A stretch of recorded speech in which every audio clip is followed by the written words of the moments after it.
उन्हाळ्याच्या झळा अक्षरशः नको नको करतात आणि त्यासाठी काहीतरी मस्त थंडगार पाहिजे। तर चला करूया भन्नाट कलिंगड मोजितो।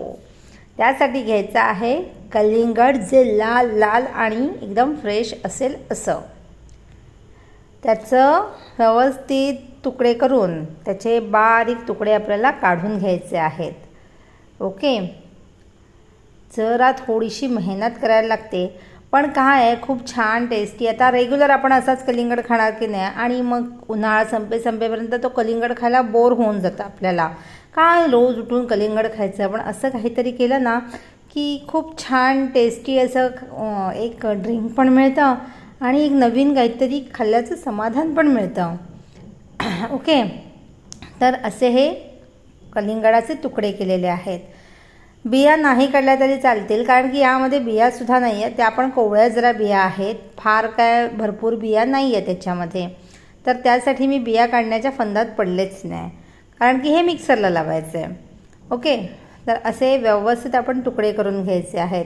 पण त्या अगोदर मंडळी, पुढची प्रोसेस करण्या अगोदर तुम्ही जर आमच्या चॅनलवर नवीन असाल आणि तुम्हाला माझं चॅनल आवडत असेल तर चॅनलला लाईक करा, ह्या रेसिपीज ज्या काही आहेत त्या शेअर करा आणि चॅनलला सबस्क्राईब करा। ओके, तर आता इथे मिक्सरचं भांडं घेतलं आहे आणि जे आपण तुकडे करून घेतले होते कलिंगडाचे ते मिक्सरच्या भांड्यामध्ये टाकून घ्यायचे आहेत।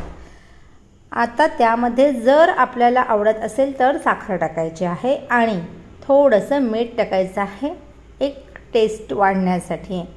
आणि अशा पद्धतीने अगदी छान ज्यूस करून घ्यायचा आहे। त्यामध्ये पाणी वगैरे वापरलेलं नाही आहे, कारण की कलिंगडमध्ये ऑलरेडी भरपूर पाणी असतं आणि त्यामध्ये वेगळं पाणी वापरायची काही गरज नाही आहे। आता हे मी गाळून घेतले, गाळून नाही घेतलं तरी चालतं, पण जेव्हा त्यामध्ये बिया नसतात तेव्हा, पण बिया होत्या त्यामुळे मी गाळून घेतलेलं आहे। ओके, तर व्यवस्थित असा त्याचा ज्यूस तयार करून घेतलेला आहे। आता पुढची प्रोसेस करूया। आता तुम्ही म्हणाल हा डायरेक्ट ज्यूसच प्यायचा, तर आपण चावून का नाही खाल्लं, तर नाही, अजून प्रोसेस आहे। तर 2-4 पुदिन्याची पानं घेतली, ती ग्लासमध्ये टाकायची आहेत। ही मोजितो करायची जी असते ना, भानगड असते ना, ती ही अशी करायची असते। ओके, तर त्यासाठी पुदिना लागतो, लिंबू लागतो आणि ज्या फळाचं आपल्याला मोजितो करायचं आहे ते फळ लागतं। तर त्यासाठी लिंबू घेतला, पुदिना घेतला आणि कलिंगडाच्या थोड्या फोडी घेतल्या। आणि आता माझ्याकडे त्यांचं ते नव्हतं म्हणून मी आपलं लाटणंच घेतलं आणि लाटण्याने ते व्यवस्थित क्रश करून घेतलं। त्यामध्ये जर आपल्याला आपण थंड खात असू तर बर्फ घालायचा, पण थंडच घ्यायचं, बरं वाटतं जरा। आणि थोडं लिंबाचा रस पिळला।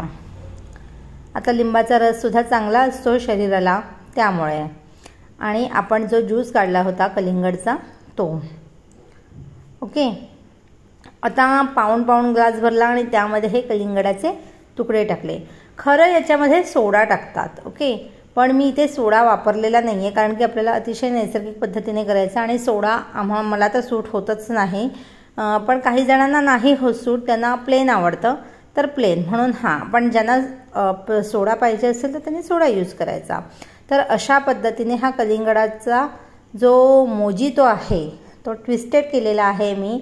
जर याची रेसिपी तुम्हाला आवडली असेल तर चॅनलला लाईक तर कराच, पण तुमच्या मैत्रिणींना मित्रांना हा शेअर करा आणि तुमच्या प्रतिक्रिया कमेंट बॉक्समध्ये द्या।